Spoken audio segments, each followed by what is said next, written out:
Chapter number 4 નો જે topic આપણે ભણવાનો છે, જે ટોપિકનો આપણે અભ્યાસ કરવાનો છે, એ ટોપિક છે સમાન ચુંબકીય ક્ષેત્રમાં રહેલા પ્રવાહધારિત ગુચડા પર લાગતું ટોર્ક. સમાન ચુંબકીય ક્ષેત્રની અંદર જ્યારે કોઈ વિદ્યુત પ્રવાહ ધરાવતા ગુચડાને મૂકવામાં આવે ત્યારે એ ગુચડાની બાજુઓ પર પ્રવાહને કારણે ચુંબકીય બળ લાગે છે અને ચુંબકીય બળ લાગવાથી ગુચડા ઉપર ટોર્ક લાગે છે અને ગુચડું ચુંબકીય ક્ષેત્રની અંદર પરિભ્રમણ કરે છે. આ સિદ્ધાંતનો ઉપયોગ છે એ ઇલેક્ટ્રિક મોટરની અંદર થાય છે. ઇલેક્ટ્રિક મોટરમાં ચુંબકીય ધ્રુવોની વચ્ચે વાહક ગુચડું રાખેલું હોય છે અને એ ગુચડામાંથી જ્યારે પ્રવાહ પસાર થાય છે ત્યારે ગુચડા પર ટોર્ક લાગે છે અને ગુચડું છે ચુંબકીય ક્ષેત્રમાં પરિભ્રમણ કરે છે. આથી વિદ્યુત ઉર્જાનું યાંત્રિક ઉર્જામાં રૂપાંતરણ થાય છે. તો આ ટોર્ક કઈ રીતે લાગે છે અને ગુચડા ઉપર ટોર્ક કેટલું લાગે છે એનું સૂત્ર આપણે મેળવવું. આની અંદર બે અલગ અલગ કિસ્સાઓ છે કે ગુચડાનું સમતલ જ્યારે ચુંબકીય ક્ષેત્રને સમાંતરે હોય એ વખતે ગુચડા ઉપર લાગતું ટોર્ક અને ગુચડાનું સમતલ ચુંબકીય ક્ષેત્રને સમાંતરે ન હોય એ વખતે ગુચડા ઉપર લાગતું ટોર્ક. આકૃતિમાં બે પ્રબળ ચુંબકીય ધ્રુવો વડે ઉદ્ભવતા સમાન ચુંબકીય ક્ષેત્ર બીમાં એક લંબચોરસ વાહક ગુચડા એ બી સી ડી ને રાખેલ છે.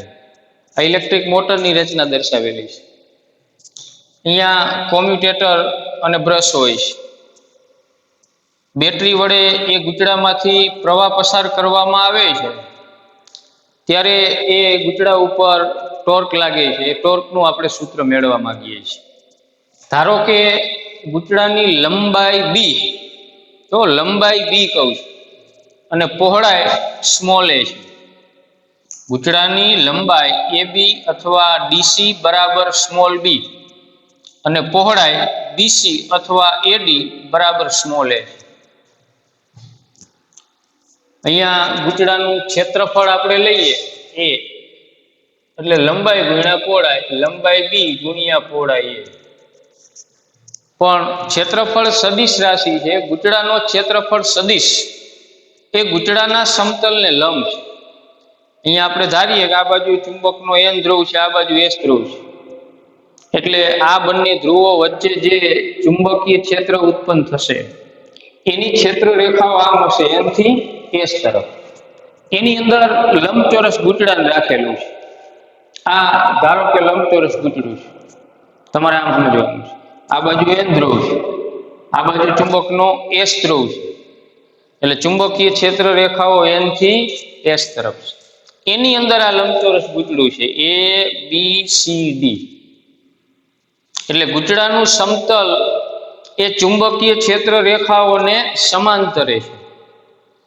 ગુચડાનો ક્ષેત્રફળ સદિશ કે જે ગુચડાના સમતલને લંબ રૂપે હોય, ગુચડાનો ક્ષેત્રફળ સદિશ હંમેશા ગુચડાના સમતલને લંબ, પછી અંદરથી બહાર કે આમ બહારથી અંદર, આ રીતે આમ હોઈ શકે. હવે આ ગુચડાની જે ચાર બાજુઓ છે એ બી, બીસી, સીડી અને ડી, આ પૈકીની બે બાજુઓ બીસી અને એડી જે ચુંબકીય ક્ષેત્રની દિશામાં જ છે, આમ આ બે બાજુઓ જે છે એ ચુંબકીય ક્ષેત્ર રેખાઓની દિશામાં જ છે. તો આ બે બાજુઓ એટલે એ લંબાઈના તારો જ થયા ને. વાસ્તવમાં અંતર ખૂબ ઓછું હોય, એટલે બીસી અને એડી આ બંને બાજુઓ ચુંબકીય ક્ષેત્રની દિશામાં છે.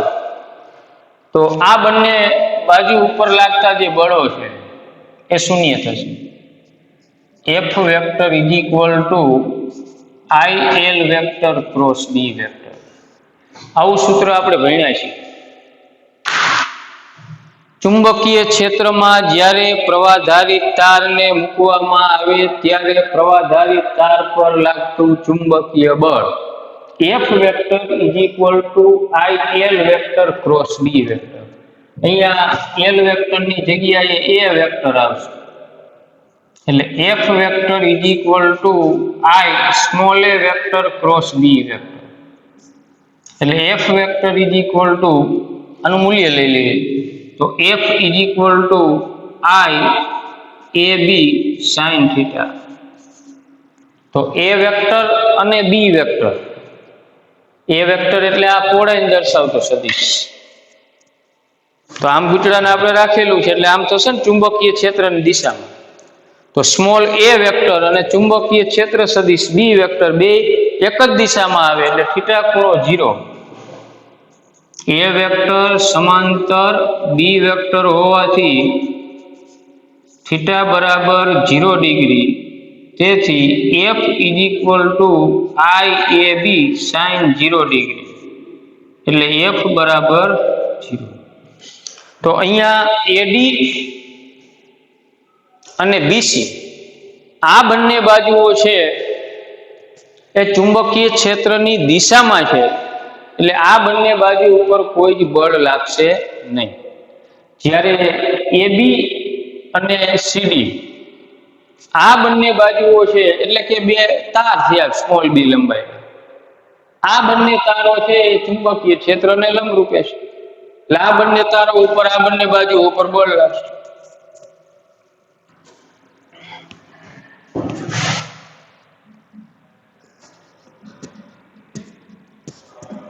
આકૃતિમાં બે પ્રબળ ચુંબકીય ધ્રુવો વડે ઉદ્ભવતા ચુંબકીય ક્ષેત્રમાં એક પ્રવાહધારિત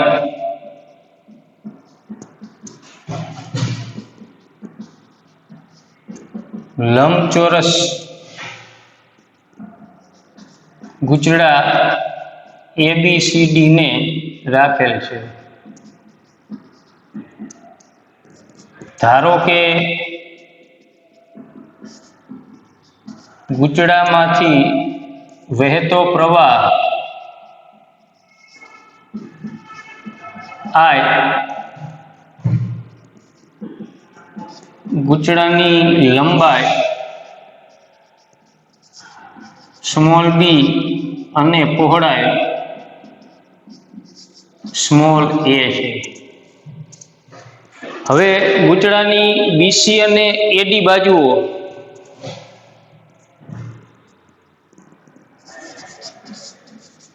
અહીં ગૂંચળાની BC અને AD બાજુઓ ચુંબકીય ક્ષેત્રને સમાંતર હોવાથી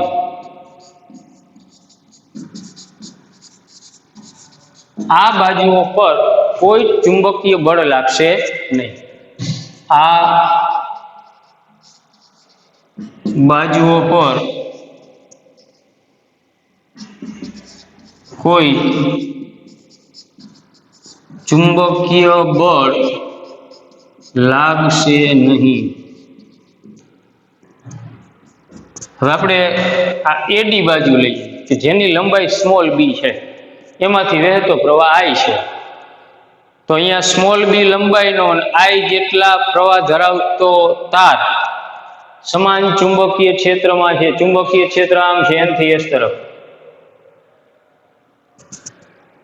તો આ બંને બાજુ ચુંબકીય ક્ષેત્રને લંબ રૂપે છે. આ બંને બાજુ ઉપર ચુંબકીય બળ લાગશે. તો આ AD બાજુ ઉપર લાગતું ચુંબકીય બળ કઈ દિશામાં? તો આપણે પ્રવાહધારી તારને ચુંબકીય ક્ષેત્રમાં મૂકતા એ તાર પર લાગતા ચુંબકીય બળની દિશા શોધવા માટે જમણા હાથના પંજાનો નિયમ વાપરીએ છીએ. જમણા હાથના પંજાની આંગળીઓને ચુંબકીય ક્ષેત્રની દિશામાં રાખો. અંગૂઠાને તારમાંથી વહેતા પ્રવાહની દિશામાં રાખો. તો હથેળીમાંથી જે લંબ બહાર આવે એ લંબની દિશામાં તાર ઉપર ચુંબકીય બળ લાગે. તો બીસી બાજુ ઉપર લાગતું બળ એટલે પાનાને લંબ બહારથી અંદર આ દિશામાં. આપણે જે આમ ગૂંચળાની કલ્પના કરેલી હતી, ABCD, આ બાજુ N ધ્રુવ ચુંબકનો, આ બાજુ S ધ્રુવ, એટલે ચુંબકીય ક્ષેત્ર રેખાઓ N થી S તરફ. તો આ AD જે AB બાજુ છે એમાંથી આમ પ્રવાહ વહે છે, એટલે અંગૂઠો પ્રવાહની દિશામાં, આંગળીઓ ચુંબકીય ક્ષેત્રની દિશામાં. તો આ AB બાજુ ઉપર લાગતું ચુંબકીય બળ છે એ આમ થશે, હથેળીમાંથી બહાર આવતા લંબની દિશામાં, એટલે આમ અહીંયા ઉપરથી નીચેની દિશા. જ્યારે આ CD બાજુ છે એના ઉપર લાગતું ચુંબકીય બળ આમ નીચેથી ઉપરની દિશામાં છે, એટલે અહીંયા બોર્ડને લંબ અંદરથી બહાર, અને આ બાજુ ઉપર લાગતું ચુંબકીય બળ બોર્ડને લંબ બહારથી અંદર.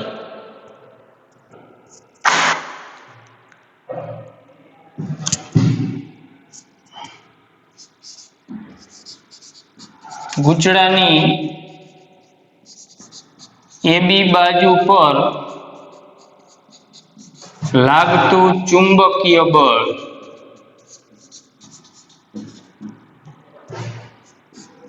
F1 vector is equal two I L cross B, પરંતુ L વેક્ટરની જગ્યાએ અહીંયા લંબાઈ છે એ B છે, એટલે B વેક્ટર.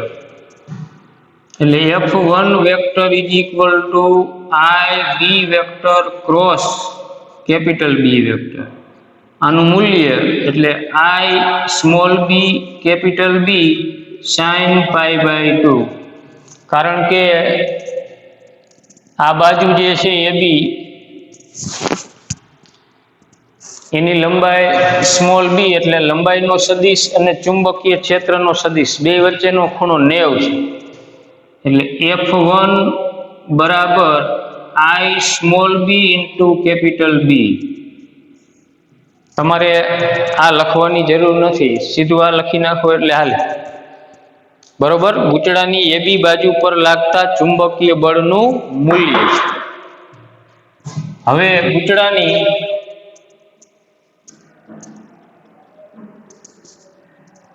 CD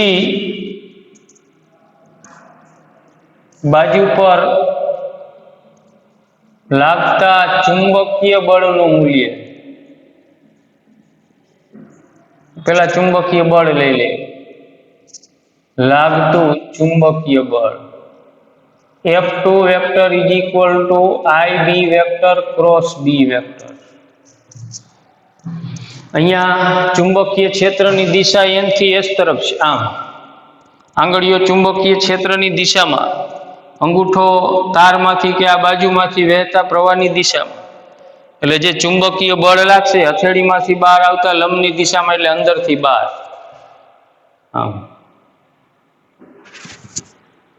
આમાં બહારથી અંદર, આમાં અંદરથી બહાર.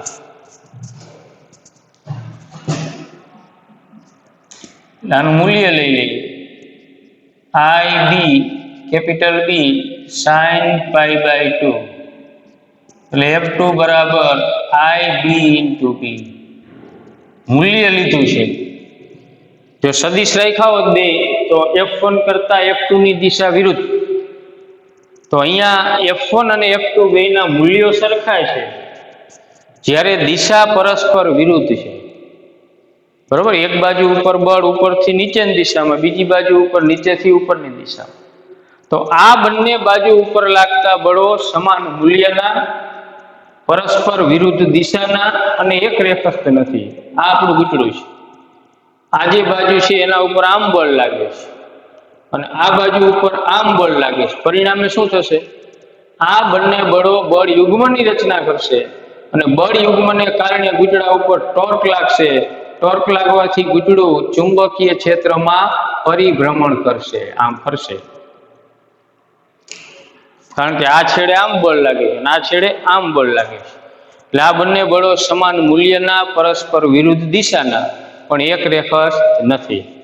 હવે આ જે બીજી આકૃતિ આપેલી છે એ તમે ગૂંચળાની જે આ એડી બાજુ છે એને લંબ રૂપે તમે જોતા હોય અહીંથી એની સામે જોવો આમ, ત્યારે એની ઉપર જે લાગતા બળો છે, અહીંયા આમ બળ લાગે છે, આ છેડે આમ બળ લાગે છે. આ ગૂંચળાની અક્ષ છે, આ એની એડી બાજુ છે. આ એડી બાજુ, આ ગૂંચળાની અક્ષ, આ છેડે લાગતું બળ F1 વેક્ટર નીચેની દિશામાં, આ છેડે લાગતું બળ F2 વેક્ટર ઉપરની દિશામાં છે. તો ગૂંચળાની જે એડી બાજુ છે એને લંબરૂપે દ્રષ્ટિ રાખીને જોતા જે આકૃતિ બને એ અહીંયા બી માં દર્શાવેલું છે. આ આકૃતિ બી છે. હવે આપણે આ બળો છે, બળ યુગ્મની રચના કરે છે, એટલે કે ગૂંચળા ઉપર ટોર્ક લાગે છે, એ ટોર્ક શોધવાનું છે. અહીં F1 વેક્ટર અને F2 વેક્ટર એ સમાન મૂલ્યના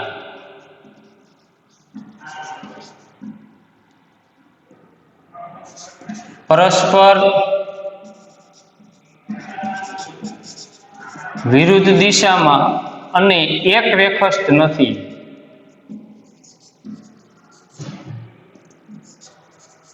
આથી બળ યુગ્મની રચના કરે છે અને ગૂંચળા પર ટોર્ક લાગે છે. આ બંને બળોને કારણે જે ગૂંચળા ઉપર ટોર્ક લાગશે એ ટોર્કને લીધે ગૂંચળાનું ભ્રમણ વિષમ ઘડી દિશામાં થાય. સમઘડી નહીં, ઘડિયાળના કાંટાની વિરુદ્ધ. આપણે જે જોયું હતું કે આ બાજુ આમ બળ લાગે છે, આ બાજુ આમ બળ લાગે છે, પરિણામે ગૂંચળું આમ ફરે છે. એટલે જે ટોર્ક લાગે છે, ટોર્ક લાગવાથી ગૂંચળાનું ભ્રમણ જે થાય છે, ટોર્ક વિષમ ઘડી દિશામાં, ગૂંચળાનું જે ભ્રમણ છે એ વિષમ ઘડી દિશામાં થાય, ઘડિયાળના કાંટાની વિરુદ્ધ. આમ હોત તો સમઘડી, એટલે વિષમ ઘડી દિશામાં ભ્રમણ કરાવે છે આ બે ટોર્ક.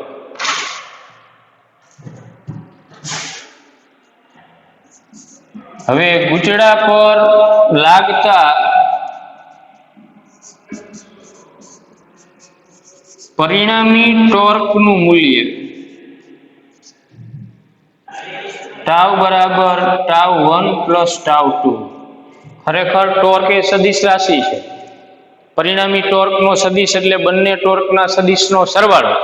પણ અહીંયા બે ટોર્ક સમાન અને બે ટોર્ક એક જ દિશામાં છે, એટલે સીધા બેના મૂલ્યનો સરવાળો કર્યો છે.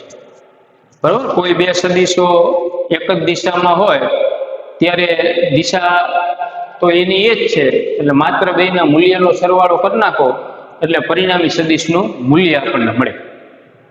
ખ્યાલ આવ્યો? હવે પેલા બળને કારણે લાગતું ટોર્ક, તો ટોર્કનું સૂત્ર યાદ કરો, tau vector is equal to R vector cross F vector. Torque એટલે બળની ચાક માત્રા. આ આર એટલે બળની જે કાર્યરેખા છે અહીંયાથી સંદર્ભ બિંદુ સુધીનું લંબ અંતર છે. આ બળની કાર્યરેખા કહેવાય. સંદર્ભ એટલે જે બિંદુને, જે અક્ષને અનુલક્ષીને પદાર્થ ભ્રમણ કરતો હોય એ અક્ષ અથવા એ બિંદુ. તો આપણા માટે આ બિંદુ છે. અહીંથી આ અંતર, આનું આપણે મૂલ્ય લઈ લઈએ એટલે ટાઉ બરાબર RF sin થીટા. આ બે વચ્ચેનો ખૂણો 90, આને આપણે સ્થાન સદિશ R કહી દઈએ. આ F વેક્ટર, બે વચ્ચેનો ખૂણો 90, તો ટાઉ બરાબર R ઇન્ટુ F. પણ અહીંયા ટાઉની જગ્યાએ ટાઉ1 લઈ લઈશ, પહેલા બળને કારણે લાગતું. R ની જગ્યાએ આ અંતર છે a/2 લઈ લઈશ, F ની જગ્યાએ F1 લઈએ. તો ટાઉ1 બરાબર a/2 ઇન્ટુ F1. પહેલા ટોર્કનું જે મૂલ્ય છે a/2 ઇન્ટુ F1 પ્લસ બીજા ટોર્કનું મૂલ્ય છે a/2 ઇન્ટુ F2. બળનું મૂલ્ય અને બળની કાર્યરેખાથી સંદર્ભ બિંદુ સુધીનું અંતર, આ બેનો ગુણાકાર એટલે ટોર્કનું મૂલ્ય. આ બળનું મૂલ્ય F1, બળની કાર્યરેખાથી સંદર્ભ બિંદુ સુધીનું લંબ અંતર. બળનું મૂલ્ય F1, બળની કાર્યરેખાથી સંદર્ભ બિંદુનું લંબ અંતર એટલે ટોર્કનું મૂલ્ય. આ પહેલા ટોર્કનું મૂલ્ય, આ બીજા ટોર્કનું મૂલ્ય. ટાઉ બરાબર a/2 F1 ની જગ્યાએ I small b into capital B plus a/2 F2 ની જગ્યાએ I small b into capital B, એટલે ટાઉ બરાબર a/b ઇન્ટુ કેપિટલ B, બે અડધા અડધા છે એટલે હવે ટાઉ બરાબર ab into I into capital B, પરંતુ a ઇન્ટુ b એટલે તો ગુચડાનું ક્ષેત્રફળ, લંબાઈ ગુણ્યા પહોળાઈ.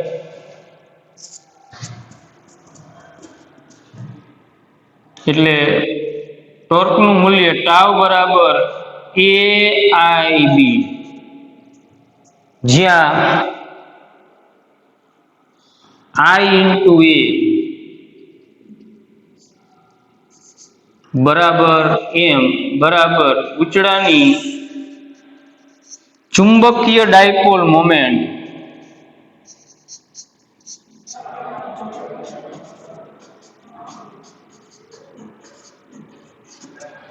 એમ ને શું કહેશું આપણે? ગુચડાની ચુંબકીય ડાયપોલ મોમેન્ટ.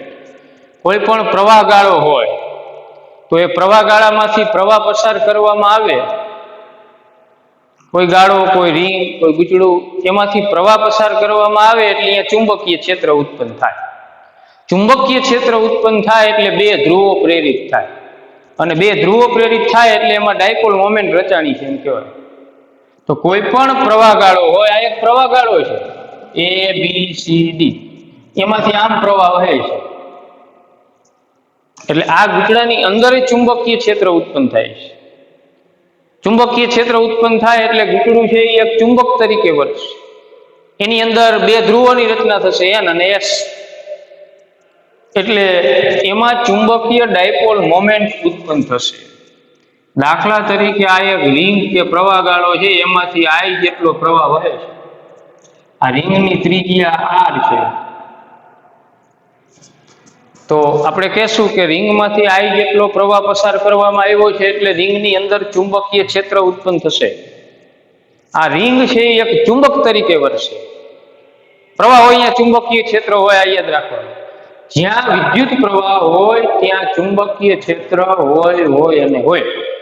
તો આ રિંગમાંથી I જેટલો પ્રવાહ પસાર કરવામાં આવ્યો એટલે આ રિંગ એક ચુંબક તરીકે વર્તશે. એની અંદર બે ધ્રુવો રચાશે. ચુંબક એટલે બે ધ્રુવો. ચુંબકીય ક્ષેત્ર હોય એટલે અહીંયા બે ધ્રુવો હોય.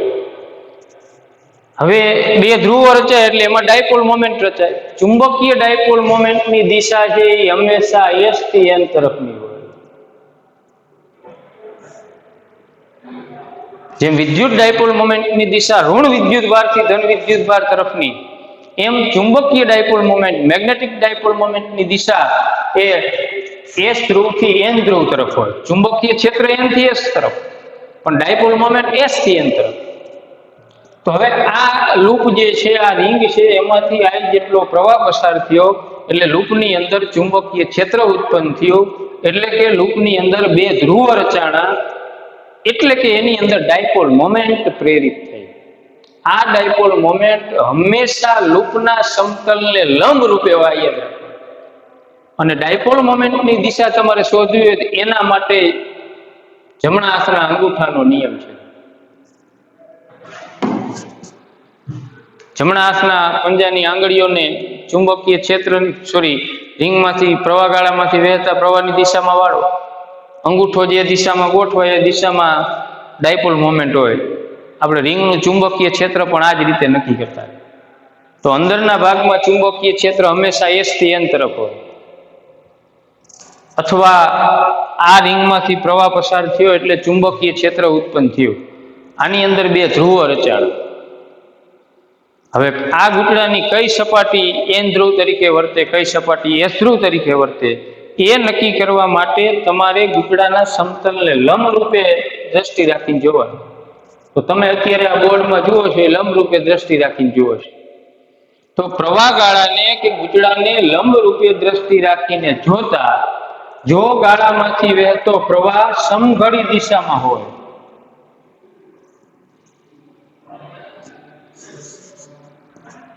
તો તમારી સામેનું જે ગુચડાનું પૃષ્ઠ છે એસ ધ્રુવ અને પાછળનું છે એન ધ્રુવ. જો પ્રવાહ ગાળાને લંબ રૂપે દ્રષ્ટિ રાખીને જોતા ગાળામાંથી વહેતો પ્રવાહ વિષમઘડી દિશામાં હોય, સમઘડી દિશામાં પ્રવાહ વહેતો હોય તમારી આંખ સામેનું પૃષ્ઠ એસ, પાછળનું એન. જો રિંગમાંથી વહેતો પ્રવાહ કે પ્રવાહ ગાળામાંથી વહેતો પ્રવાહ વિષમઘડી દિશામાં હોય, આ વિષમઘડી દિશા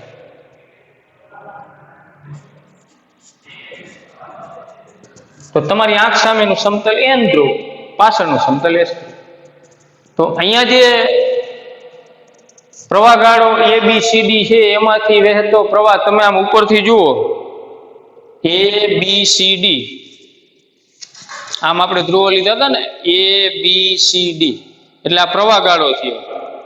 એને લંબ રૂપે દ્રષ્ટિ રાખીને તમે આમ ઉપરથી નીચે જુઓ તો એ પ્રવાહ છે કઈ દિશામાં છે? આમ કઈ દિશા થશે? આ પ્રવાહ ગાળો આમ પ્રવાહ વહે છે.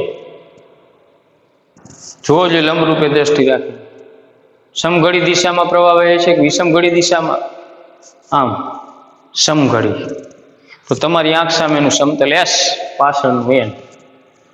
તો ડાયપોલ મોમેન્ટ કઈ દિશામાં હોય? એસ થી એન તરફ, એટલે પાનાને લંબ બહારથી અંદરની તરફ, એટલે અહીંયા આમ ઉપરથી નીચેની તરફ. તો સમજાણું? એમ એટલે ગુચડાની ચુંબકીય ડાયપોલ મોમેન્ટ. ચુંબકીય ડાયપોલ મોમેન્ટ એટલે ગુચડામાંથી વહેતો પ્રવાહ, ગાળામાંથી વહેતો પ્રવાહ ગુણ્યા ગાળાનું ક્ષેત્રફળ.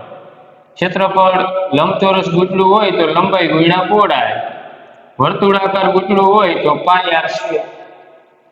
ચુંબકીય ડાયપોલ મોમેન્ટનો એકમ, પ્રવાહનો એકમ એમ્પિયર, ક્ષેત્રફળનો એકમ metre square, ampere into metre square. ચુંબકીય ડાયપોલ મોમેન્ટ એ સદિશ રાશિ. આ એક જ ગાળો છે, એક જ રિંગ છે. આની જગ્યાએ આવી ઘણી બધી રીંગોને સમઅક્ષીય ગોઠવી બધી રીંગોમાંથી એક જ દિશામાં એક સરખો પ્રવાહ વહેવડાવવામાં આવે તો એક રિંગની જે ડાયપોલ મોમેન્ટ છે આઈએ એટલી ડાયપોલ મોમેન્ટ બીજી રિંગની આઈએ 10 રિંગ હોય તો 10 આઈએ, 20 રિંગ હોય તો 20 આઈએ, n રિંગ હોય n ગાળા હોય તો n આઈએ. કારણ કે બધાની ડાયપોલ મોમેન્ટનું મૂલ્ય એક અને દિશા એક.